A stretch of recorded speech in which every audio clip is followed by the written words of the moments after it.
Hola, Caro, ¿cómo va? Hola Eddie, ¿cómo va? Muy bien, sí. Bueno, el programa este que se llama Militantes, Ujú. siempre empezamos planteando obviamente que nos conocemos, yo te conozco, pero bueno, si vos te tuvieras que definir o presentar, ¿qué dirías de vos misma? ¿Cómo te presentarías? ¿Quién es Caro? Nina Blandaris.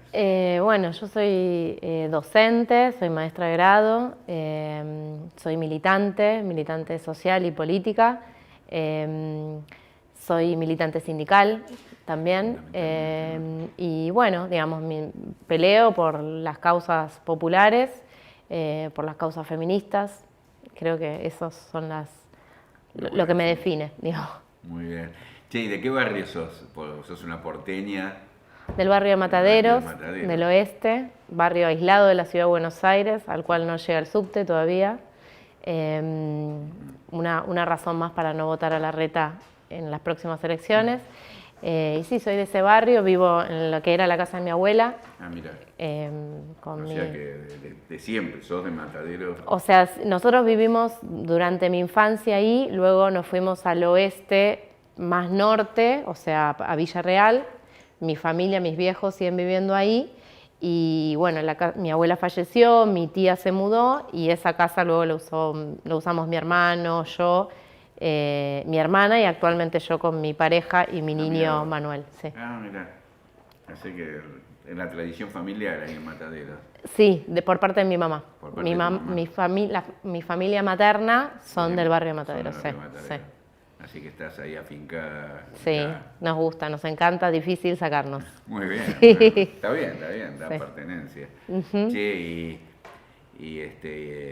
y tus estudios también fueron por esa zona, por ahí. Primaria por el barrio de Mataderos, ya secundaria en una escuela evangélica más cercana a Villarreal, una escuela popular religiosa, sí. Y bueno, mis estudios universitarios fueron en la UBA, en Marcelo T, cuando todavía no había modificado sociales Claro, no había ido a acá, Constitución, exacto, y bueno, y el profesorado lo hice en el Normal 10, que me quedaba muy lejos, muy ¿Dónde lejos. queda? Me queda en Belgrano, me quedaba Ah, lejísimos, pero y bueno, no tenía referencias y algunas compañeras me habían dicho que era un muy buen profesorado y me anoté ahí. Grave error, me tendría que haber anotado en el Normal 4, a Coiti Rivadavia, que me queda mucho más cerca, pero bueno. claro. Yo viví muchos años ahí por Caballito, cerca, 2, 3 cuadras. Claro, es una zona muchísimo más céntrica Claro, de lo claro. que me quedaba a mí. Claro, pues camino al oeste por lo menos. Claro. Che, Así que, y la militancia, ¿cómo es tu enganche? ¿Por dónde empezás? ¿Cuándo? ¿Por qué? bueno, yo empecé militando por invitación o convocatoria de mis primas que habían abierto un centro cultural que se llamó El Surco, El Surco. que no es el de Boedo, Claro. sino es uno ¿También en Mataderos? que fue en Mataderos, que se sostuvo en Mataderos durante muchos años, con estudiantes de trabajo social, de la carrera de trabajo social de la Universidad de Buenos Aires y de La Matanza, Ah, mira, con militantes de ambas carreras de Ambas. trabajo social. ambas universidades. Exacto. Y Claro, queda a mitad de camino. exactamente, Estaba justo a mitad de en el camino, epicentro de entre La Matanza claro. y Ahí, la ahí UBA. Mataderos es centro. Claro, obvio, es el Claro, epicentro. Perfecto. Y bueno, y ahí varias de ellas eran mis primas que gestaron este centro cultural, Daniela, Mariana, Evangelina, y bueno, yo empiezo a militar allí donde, bueno, en esos años, que eran los años del 2000, 2001, 2003, 2005, hasta 2005 yo milité en el Centro Cultural del Surco. Era un centro cultural autogestivo, autonomista, con discusiones respecto del Estado, de qué era el Estado, de un Estado que al momento había tratado muy mal a su pueblo por esos años, con discusiones respecto de si había que exigirle cosas o si había que denostarlo, bueno, todas las discusiones que se daban en ese momento. Fin de los 90, principios del 2000, claro, todo lo revulsivo de esa época. Exactamente. Y con mucha formación en educación popular, con mucha formación en Paulo Freire, en hacer talleres de educación popular al barrio, de convocar al barrio a sostener talleres, a hacer apoyo escolar, digamos, todas esas cuestiones. Y bueno, ya te digo, discusiones respecto del Estado, respecto de a qué nucleamientos aportábamos, si a la CTA de los trabajadores, bueno, o CTA claro, en su momento sin divisiones. Debatíamos esas cosas, dónde abonar en esa coyuntura. Hasta que terminé el profesorado de maestra de grado, ejerciendo la docencia, se acercaron compañeras del sindicato de la UTE-CETERA a mi escuela, Mabel, Alicia, y me propusieron, digamos, empezar a militar o vincularme con la organización sindical, que también, digamos, por esos años estaba bastante denostado el sindicalismo, ¿no es cierto? No había una recuperación popular del sindicalismo democrática, más allá de los subsuelos de la patria, ¿no? De lo que venía sucediendo por abajo. Digo, como juventud era difícil acercarse a un sindicato y militar sindicalmente. Digamos. En general estaban como distantes, se había generado un distanciamiento en todo ese periodo.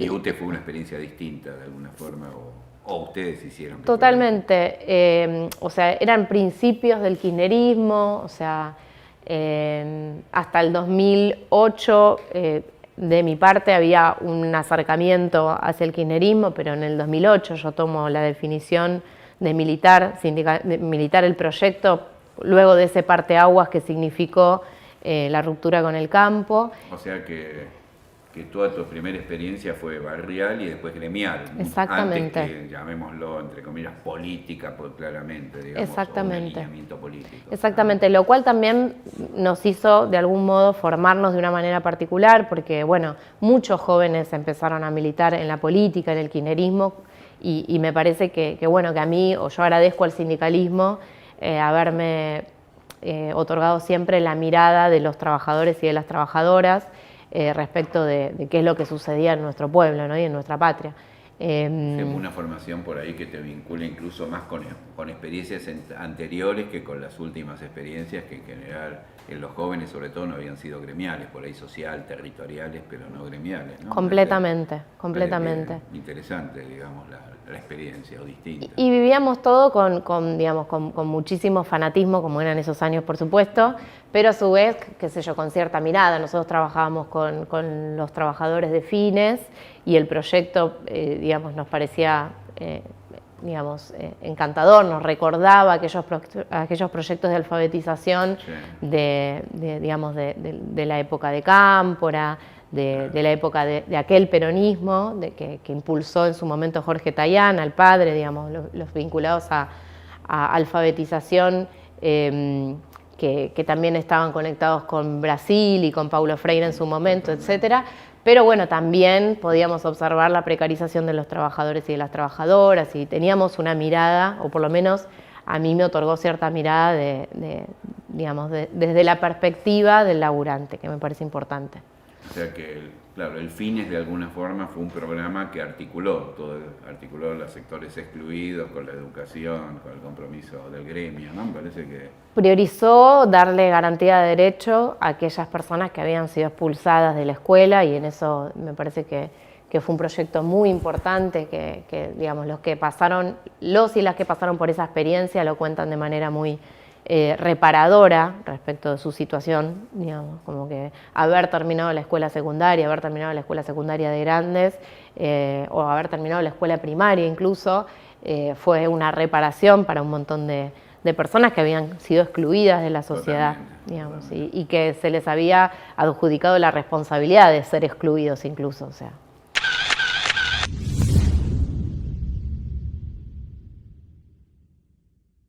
¿Cómo es toda esa entrada en el mundo gremial? Contá un poco mi experiencia. Tu experiencia. Bueno, nosotras... La experiencia de una joven militante, ¿no? De alguna forma que... Yo empiezo a trabajar en una escuela con una suplencia que me acuerdo patente, la vicedirectora me dijo, vos no sabés lo que estás firmando, porque Porque claro, recién se empezaba a implementar la ley de jubilación docente y había muchas docentes que se jubilaron masivamente y eso implicó que hubiese mucho trabajo para un... ¿Eso en qué año? Y eso fue en el 2005 aproximadamente, 2005-2006. Empieza a haber mucho trabajo con mucha estabilidad. Yo agarro mi primer suplencia de 3 años en un primer grado en una escuela, digamos, algo que para entonces era absolutamente inédito. Mi tía, por ejemplo, es de la ciudad de Buenos Aires, es de Mataderos y trabajó durante toda su vida en La Matanza porque no tenía garantía de estabilidad en el trabajo docente en la ciudad de Buenos Aires. Fue un cambio de paradigma muy importante porque posibilitó que muchas docentes se jubilaran y hubiese un recambio con estabilidad laboral muy, muy importante. No, lo que venía retrasado era el recambio y el ingreso de nuevas camadas. Exactamente, exactamente. Y bueno, y cuando, digamos, accedo a ese primer grado durante 3 años, y bueno, y venían asiduamente compañeras del sindicato a visitar la escuela, a traer material, a decir qué era los motivos por los cuales UTE estaba peleando, digamos, la lucha docente. Me invitan a participar de un curso que otorgaba puntaje docente para maestros ingresantes. Bueno, y así empiezo a participar de un espacio de juventud en el sindicato y bueno, digamos, como con ganas de participar, comenzamos realizando un curso junto al Centro Cultural Santos Discépolo de Norberto Galazo sobre historia nacional y latinoamericana que se llamó El Derecho a Conocer Nuestra Historia. ¿Y eso ustedes qué lo hacían abierto? O ustedes... Abierto a la docencia fundamentalmente, otorgaba puntaje y bueno, le organizábamos entre compañeros y compañeras del Centro Cultural y compañeras del sindicato de UTE. Pero bueno, fue, digamos, eso como una de las iniciativas que encaramos como juventud, sin embargo fue meterse en la vida cotidiana del sindicato, en las luchas que estaban dando en ese momento, pero también enhebrarse en una historia de lucha que tiene la CETERA, que fue, digamos, que es histórica, que es, digamos, de exigencia al Estado en garantía de educación de su pueblo, que bueno, que así como es por mejores condiciones de trabajo de la docencia, también es, digamos, siempre está muy atenta a la garantía de derecho de las y los estudiantes, que es muy integral, digamos, que es muy integral. Y esa articulación cuando te metes un poco en la política, en el kirchnerismo, el peronismo, vos ya tenías una idea, eran peronistas ustedes, no eran de izquierda, un poco saber cómo es tu identidad, si tenés referencias que te fueron... No, y yo, o sea, cuando empiezo a militar el kirchnerismo me reconozco como peronista. Tu ingreso fue así, digamos. Sí, o sea, había... Es una generación, me interesa esa reflexión. Intuitivamente en el surco había compañeros que se reconocían peronistas y uno intuitivamente se reconocía en la misma identidad. Es como dicen, eras peronista, pero no te habías enterado. Exactamente. Yo no vengo de una familia militante, mis viejos no son militantes. Y bueno, intuitivamente compartía las reflexiones de aquellos compañeros que se reconocían desde una identidad peronista en el surco, pero fuertemente sucedió con la militancia en el kirchnerismo, que yo reconozco mi identidad peronista o que me asumo peronista, y también, digamos, con lo que me aportó el sindicalismo, de esta importancia de darle digamos, al pensamiento y a lo que le está sucediendo a los trabajadores y a las trabajadoras, digamos. Y vos tenés ahí un vínculo que junta, bueno, esta pertenencia por un lado, después te vinculás a Levita, ¿te vinculás al principio o no? Empiezo a militar en UTE y más cercano al 2010, 2011, empiezo a militar en Levita. Ah, mira. Digamos, procurando profundizar en ciertos debates, en lo que estaba sucediendo al proyecto nacional incluso, es que me acerco a Levita bueno, y empezamos digamos, incluso post muerte de Néstor. Claro, claro. La muerte de Néstor fue muy, muy significativa para muchos de nosotros. Fuimos a la plaza, hicimos esa gran cola por Avenida de Mayo. Fue convocante a muchos sectores juveniles, ¿no? Creo que el conflicto con las patronales agrarias por un lado y por el otro lado el fallecimiento de Néstor me parece que fueron muy implicó importantes. una irrupción fuerte de una generación, de alguna forma. Completamente, política, ¿no? completamente, eso fue así. Yo me acuerdo de haber ido con muchos amigos, con el guardapolvo blanco, estar haciendo la cola para ingresar a verlo, muy, muy conmocionados por preguntarnos qué es lo que se venía, digamos, sin la presencia de Néstor tan importante en el armado del proyecto nacional. Y sí, luego del 2010 también hay una irrupción de una militancia juvenil que se vuelca fundamentalmente a la política. Y bueno, entre esos años, 2010, 2012, es que yo empiezo a acercarme al movimiento Evita, digamos, con la voluntad y con las ganas de profundizar en un debate más de carácter político.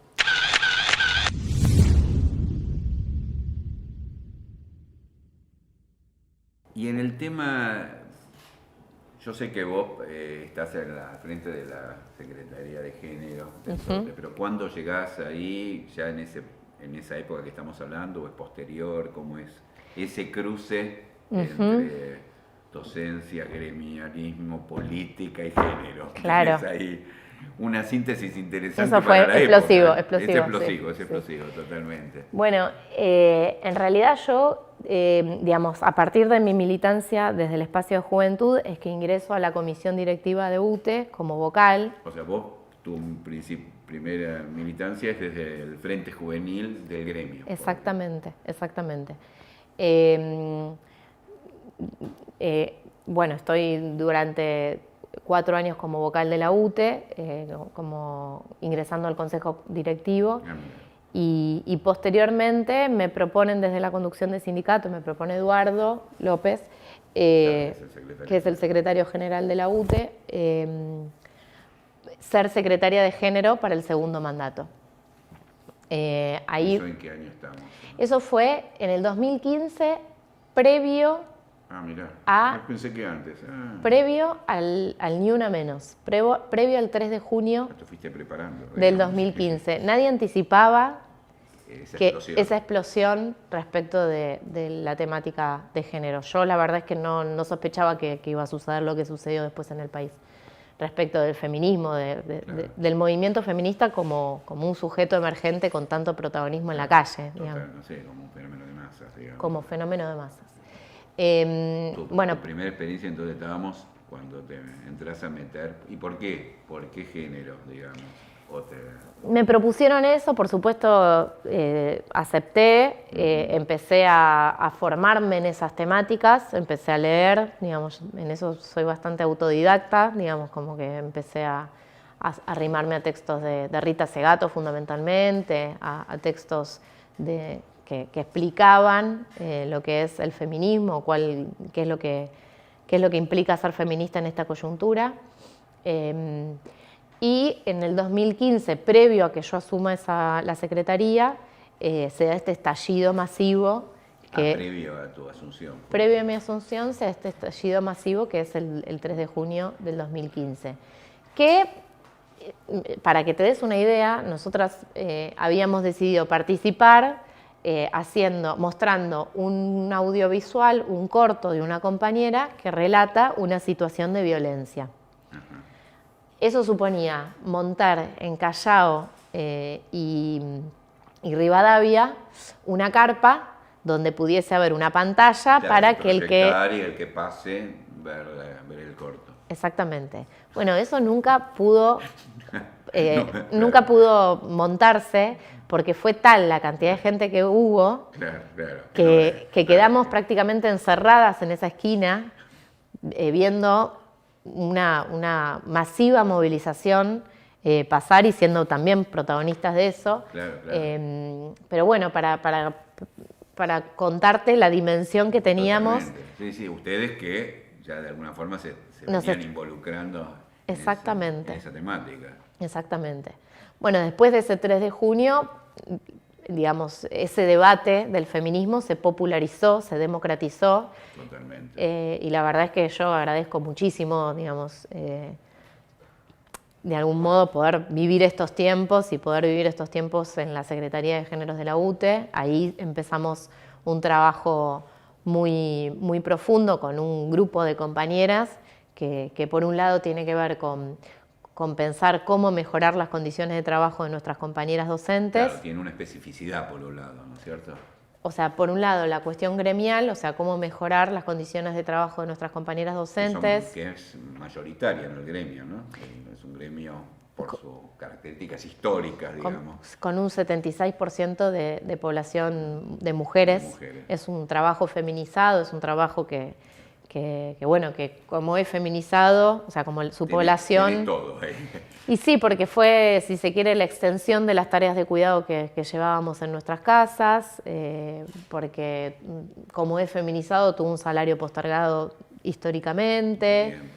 Entonces, cosas que uno fue comprendiendo, que yo fui comprendiendo a medida que fui acercándome a textos que explicaban la desigualdad en la estructura del trabajo y compañeras que, como Estela Díaz, la secretaria de Géneros de CTA, que digamos, de algún modo tienen un recorrido en la militancia tratando de dirimir con estas desigualdades que se encuentran en el mercado de trabajo, que las mujeres encontramos en el mercado de trabajo y las identidades disidentes. Pero bueno, una gran pata de nuestro trabajo estuvo vinculada a mejorar las condiciones de trabajo de nuestras compañeras, que pudimos luego con los años conquistar la licencia por violencia de género, la licencia paternal, las licencias paternales o las licencias para personas no gestantes, de modo que nuestro convenio colectivo de trabajo no diga que las únicas que cuidamos somos las mujeres, que las únicas que tenemos licencias maternales somos las mujeres y que los varones tienen apenas 15 días, 11 días en su momento. ¿Y ahora?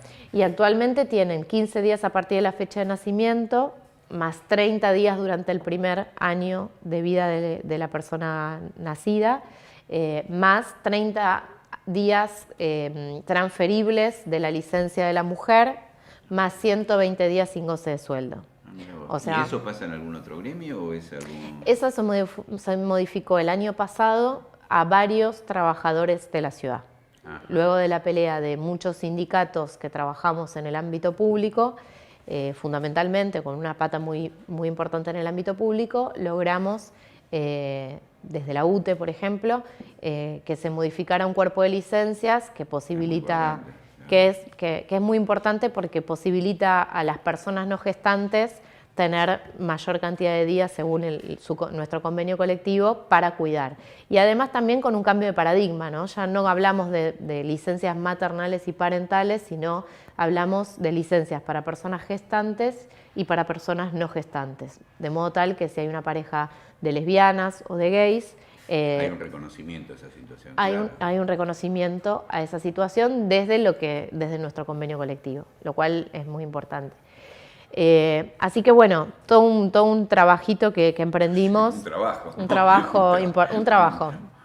Ningún trabajito. Me imagino. Contarlo puede ser. Ningún trabajito, sí. Un trabajo respecto de las condiciones de trabajo de nuestras compañeras y luego una pata muy fuerte respecto de la educación sexual integral.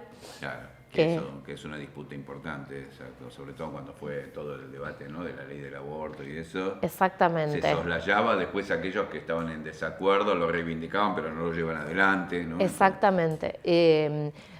Desde la CETERA tiene un compromiso con la ley de educación sexual integral desde su sanción, desde el 2006, y bueno, es muy importante que esté muy presente en la escuela porque es la manera de construir sentidos distintos, de construir un mundo de sentidos distintos al cual nosotras y nosotros fuimos enseñados, ¿no? Uno recuerda su trayectoria escolar y recuerda, digamos, de algún modo podría describir que la heterosexualidad era el único destino posible y que las mujeres teníamos un lugar de subordinación. Y me parece que la educación sexual integral es la posibilidad de pensarnos en una sociedad en la cual nos pensemos en términos de diversidad y en términos de igualdad. Y eso se construye desde la escuela y la ESI es la herramienta para construir, para modificar y reflexionar sobre esos sentidos. ¿Y hoy cómo lo ves eso? ¿Se lleva adelante o, digamos, está claro que desde el gremio y desde la docencia se impulsa eso?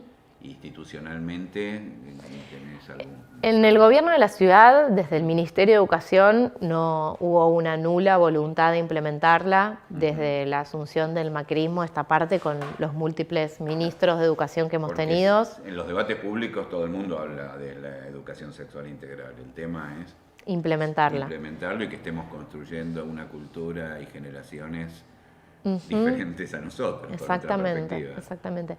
Mira, el presupuesto destinado a la educación sexual integral en la Ciudad de Buenos Aires es mísero. Además de que es mísero, se implementa conveniando con ONGs, o sea, se terciariza y no se mísero, pero encima hay un negocio de por medio. Hay un negocio y hay una discusión del enfoque también. Nosotros discutimos el enfoque. La verdad es que debería ser el Estado el que lleve adelante esa política.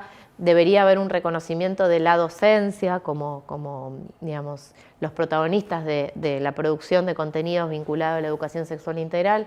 Bueno, no sucede eso. Como extracurricular, como algo, ¿no?, por fuera de la currícula, me parece, ¿no? Exactamente. Exactamente. Ad hoc, por decirlo de alguna forma. Exactamente. Ad hoc, conveniado con ONGs que no se monitorean. Nosotros hemos recibido denuncias de escuelas de Lugano, donde hubo ONGs que impartieron contenido sobre el matrimonio, por ejemplo. Claro, tiene que haber un control, ¿no? Me parece, de qué contenidos se imparten. Claro, hay una responsabilidad que es del Estado y que no la puede soslayar, ni hablar. Y bueno, y además únicamente en el nivel medio, que es el nivel secundario, digamos, dando por supuesto que educación sexual integral se reduce a contenidos vinculados a la genitalidad, vinculados a las relaciones sexuales, y la verdad es que cuando hablamos de sexualidad hablamos de contenidos muchísimo más amplios que tienen que ver con, por ejemplo, de construir los estereotipos de género en nivel inicial, de modo tal de que las niñas no jueguen únicamente a las muñecas y los varones a los autitos, sino, digamos, poder pensar... Rosa y celeste. Exactamente, los colores, bueno, cómo educar en estas temáticas entendiendo la sexualidad como un contenido muy amplio, mucho más amplio de lo que pretenden decirnos desde una perspectiva biologicista como la está sosteniendo el gobierno de la ciudad actualmente, sin un programa, porque a su vez a nivel nacional tuvimos la experiencia del kirchnerismo que promovió a través de la creación de un programa materiales, discusiones, espacios de capacitación que actualmente se cortaron. Claro, es que definir una política no es solo anunciarla, es presupuestarla, que haya recursos, que haya, como decís vos, que haya programas, que haya planteles. Totalmente. Si no, es un título. Totalmente, es un ejercicio del marketing como estamos acostumbrados. Sin embargo, la docencia tiene mucha voluntad de formarse, eso se observa en todas las instancias de formación que existen en la Ciudad de Buenos Aires, en el postítulo de Joaquín B. González, en el postítulo de Escuela de Maestros, en los cursos que hacemos desde la UTE. La verdad es que todas esas instancias duplican la matrícula, o sea, duplican la cantidad de personas que se anotan respecto de las que pueden efectivamente anotar. Y eso tiene que ver con la voluntad de la docencia de formarse en estas temáticas, con la voluntad de formarse, y me parece que es muy importante diferenciarlo, porque no existen espacios de capacitación, pero la docencia sí quiere formarse. Tiene voluntad de formarse.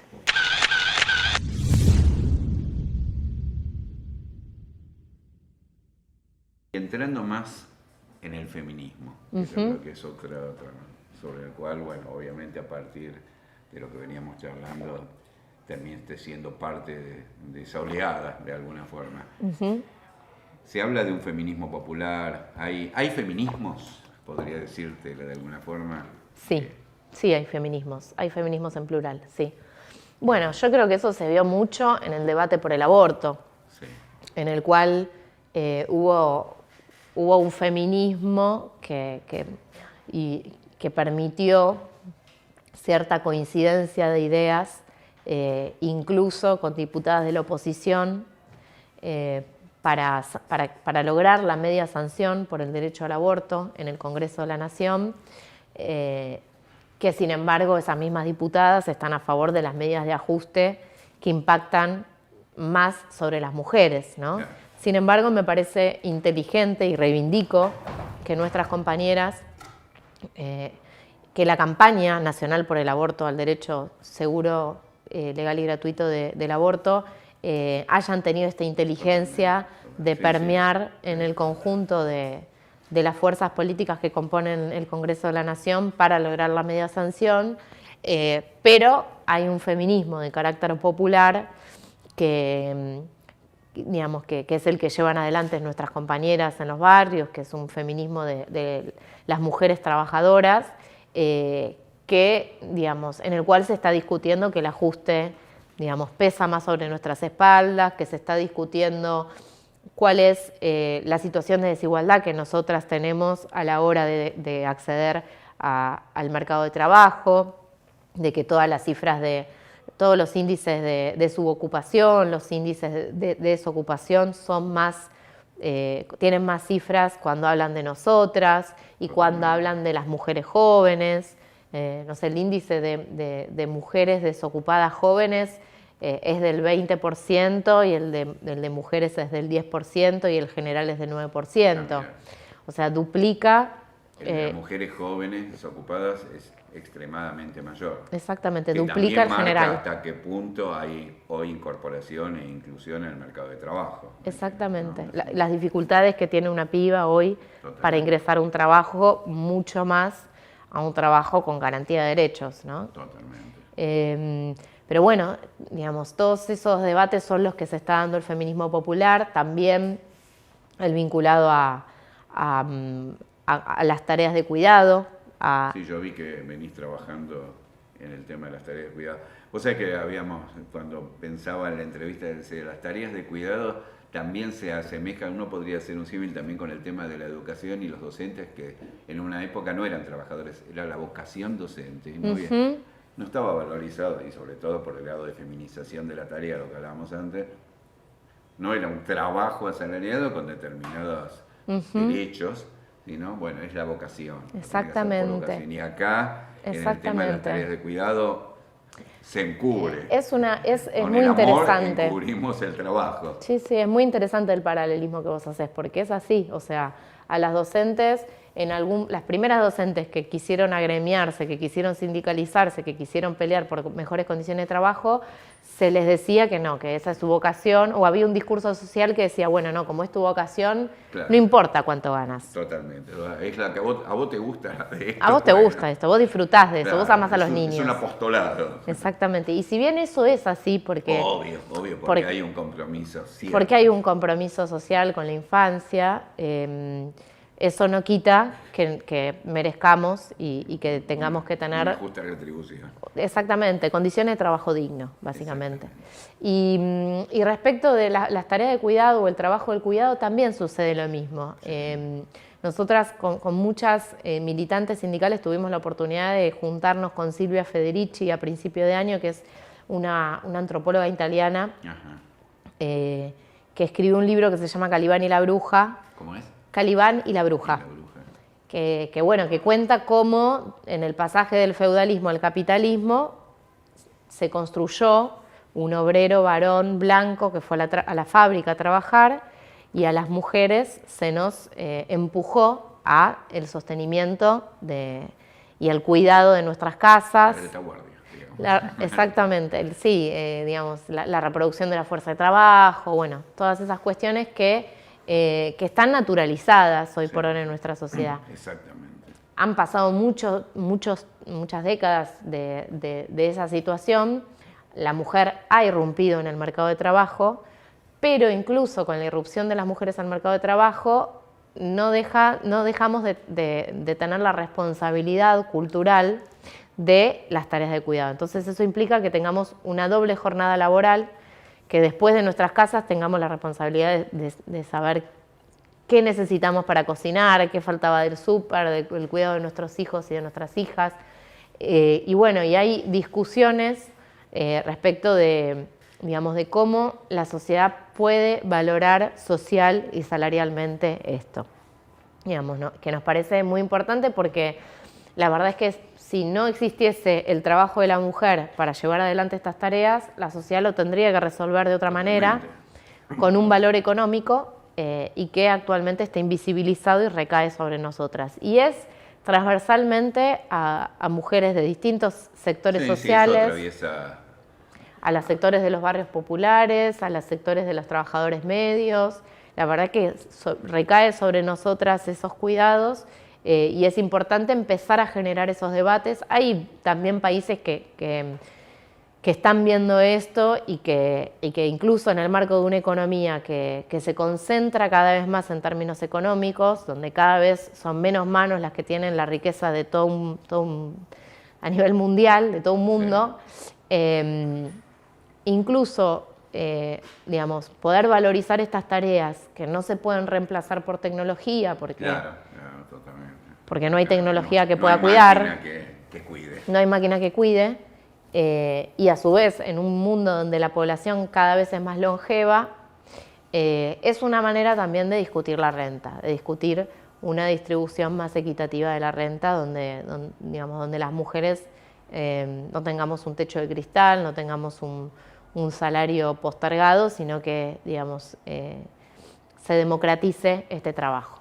Y de hecho, ¿no? Se abrió mucho el debate, por ejemplo, con el tema de las jubilaciones, que se la llamó jubilación de ama de casa, en realidad fue una moratoria, pero se reconoce que eso es un trabajo, cosa que parte de la sociedad no termina de asumirlo, dice, no aportó trabajo.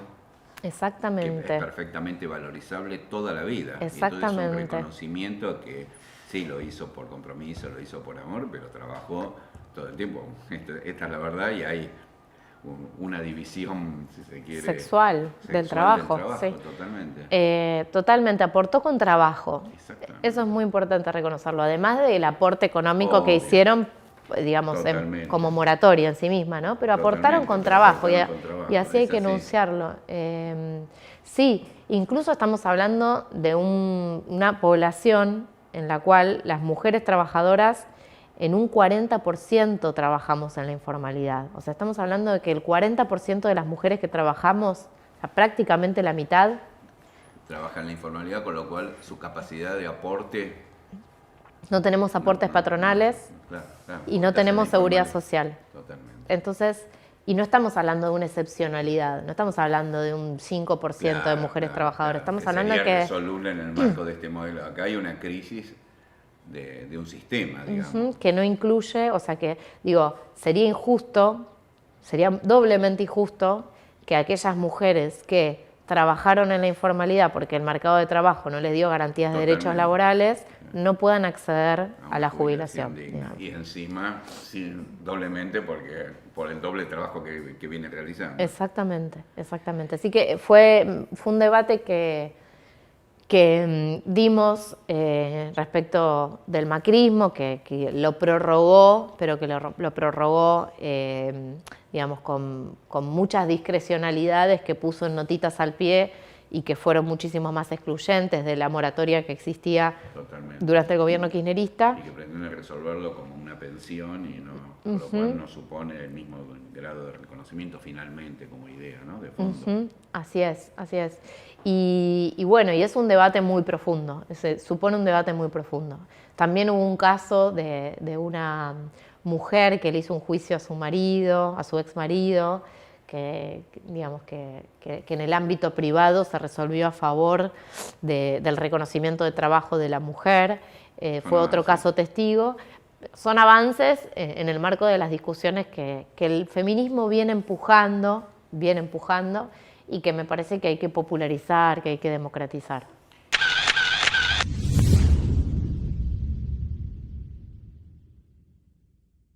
Y en este debate, ya que estamos entrando sobre el destino del país, sobre un proyecto neoliberal que viene generando una fuerte exclusión, ¿cómo ves a proyecto de unidad del campo popular, como mujer política, gremialista, feminista, ¿cuál es tu perspectiva, tu mirada? Bueno, yo creo que en principio nos ha costado muy cara la derrota, nos ha costado muy cara, le ha costado muy cara al pueblo argentino, le ha costado muy cara a los más humildes. Estos 4 años fueron devastadores, por supuesto. No pudieron hacer todo lo que quisieron hacer, no pudieron hacer sus objetivos iniciales porque se encontraron con pueblo en la calle, porque se encontraron con el feminismo, con los trabajadores y las trabajadoras en la calle, imposibilitando que puedan llevar a cabo sus objetivos iniciales. Por eso es que amenazan con profundizar mucho más, si les va bien. Lo mismo pero más rápido, como dice el presidente. Bueno, nos ha costado muy caro, no pudieron hacer todo lo que vinieron a hacer, lo que quisieron hacer, pero me parece que 4 años más sería devastador para la Argentina. Los condicionantes del FMI son con un costo social que ya estamos viendo en el hambre de nuestro pueblo, en la indigencia, en la gente durmiendo en la calle, en gente que se muere de frío en la calle. Y me parece que es muy importante, por un lado, el gesto que dio Cristina Fernández de Kirchner en pensar la posibilidad de ser ella candidata a vicepresidenta y convocar a Alberto Fernández a ser candidato a presidente. Me parece que fue un gesto de mucha nobleza y de mucho reconocimiento del contexto, de lo que necesita la Argentina en este contexto. Lo que necesita, un gesto a emular de alguna forma también. Exactamente, ¿no? Totalmente. Un gesto a emular, a replicar por parte de la militancia. Creo que es muy importante que este proyecto lo encabece Alberto en este contexto, porque me parece que hay que desandar esa grieta en la cual la oposición, Cambiemos, nos envolvió, digamos cómo le convida a argentinos y argentinas a ponerse los cristales de la grieta para mirar la realidad, que creo que es muy dañino porque hay intereses que son de mayorías. Digo, la educación, el trabajo son intereses de mayorías, es, digamos, lo que muchos argentinos y argentinas queremos para nosotros mismos y para nuestro país y para nuestro pueblo. Sí, ellos como que uno siente que, analizando esta realidad, debería de ser obvio que esta es una minoría que ha generado mucho daño. Sin embargo, tienen una cierta capacidad de trabajar sobre las subjetividades, ¿no? Así y generar lo que uno siente que hay como una contradicción o un conflicto entre cómo te va todos los días y por lo menos en algún sector de la sociedad, y qué pensás que hay que hacer, o cómo pensás que te afecta, o cómo te identificás, o con quién. Sí. En cómo construís el imaginario sobre lo que te está pasando, ¿no? Exactamente. Sí, la verdad que eso es bastante complicado, porque la verdad es que es muy importante volver sobre la realidad efectiva de cada uno de nosotros, lo material, sobre la heladera, sobre el salario, sobre aquellas cosas que podíamos hacer los trabajadores. Digo, yo como trabajadora docente veo la realidad de mis compañeras, la mía, y la verdad es que antes podíamos proyectar vacaciones, podíamos proyectar qué sé yo, ciertos gustos que nos dábamos y que corresponde para la clase trabajadora. O sea, no tenemos que vivir de sacrificio, no puede ser que los únicos que puedan ir al cine, al teatro, a comer afuera alguna vez al mes sean, digamos, el 30% de la población o el 20% de la población. Me parece que es muy importante poder hablarle en esos términos a nuestros compañeros y a nuestras compañeras, al ciudadano de a pie, para decirle que está en todo su derecho de poder disfrutar de esas cosas en vida, que no hay futuro que se pueda proyectar sobre el presente, de un presente de sacrificio, que no existe ese futuro. Hay una frase que a veces recuerdo, uno siempre usa frases de Perón, una que decía que los pueblos tienen que esforzarse, pero no hay que sacrificarle, que una cosa es el esfuerzo y otra es el sacrificio. Me parece que es un poco a lo que te estás refiriendo. Claro, ¿no? Sí. ¿Y tenés alguna, para como corolario un poco de la charla, ¿alguna idea yo provengo de una generación que allá por los 60, 70 pensaba un mundo que era posible, que estaba al alcance de la mano, por lo menos de nuestra perspectiva, que era una sociedad más justa, la que denominábamos una sociedad socialista o el socialismo nacional. Cómo el peronismo habla de una patria justa, libre y soberana. ¿Hay un imaginario que te guía, digamos, a vos? Antes me gustaría decirte que me acordaba de esa frase de Cook, cuando le dice cuando dice que el nacionalismo de ustedes, ¿no? Es, digamos, la imagen del hijo sobre la tumba de su padre. Y que el imaginario nuestro, el nacionalismo nuestro, es la imagen de un padre en la cuna de su hijo, ¿no? Como esta idea de futuro, digamos, de esta idea de un futuro mejor para nuestros hijos y nuestras hijas. O sea, yo la verdad es que viví una época que uno dimensiona con el tiempo lo hermoso que fue, lo primaveral que fue, ¿no es cierto? Dimensionamos un montón de cosas que quizás en ese momento naturalizábamos, que fueron muy costosas para América Latina a lo largo de su historia. La verdad es que, digamos, quizás no tengo un imaginario que conceptualice con un nombre, pero sí tengo un imaginario donde haya una Argentina de pie y donde haya una Latinoamérica de pie de cara al mundo, donde podamos ser soberanos de nuestro propio destino. Y me parece que bueno, que estamos en un momento de empate hegemónico, estamos en un momento donde vemos la realidad de Evo y si bien no se le está haciendo fácil, hay un montón de cosas, cosas que nos convocan a pensar que todavía es posible, el doble aguinaldo, por darte un ejemplo, ¿no? O cosas que nos invitan a pensar que todavía estamos, o que queremos dar la pelea, de modo tal de que América Latina siga siendo el lugar donde queremos vivir. Bueno, ese es un buen cierre para esta charla, ¿no? Creo que sí. Un lugar digno donde podamos vivir. Totalmente. Sin estas privaciones. Ni más ni menos, ¿no? Totalmente. Ni más ni menos, ni con tantas pretensiones, pero sí en dignidad, sí con dignidad. Bárbaro. Bueno, claro, bárbaro. Eddie, bueno, muchas gracias por la invitación. Nos vemos.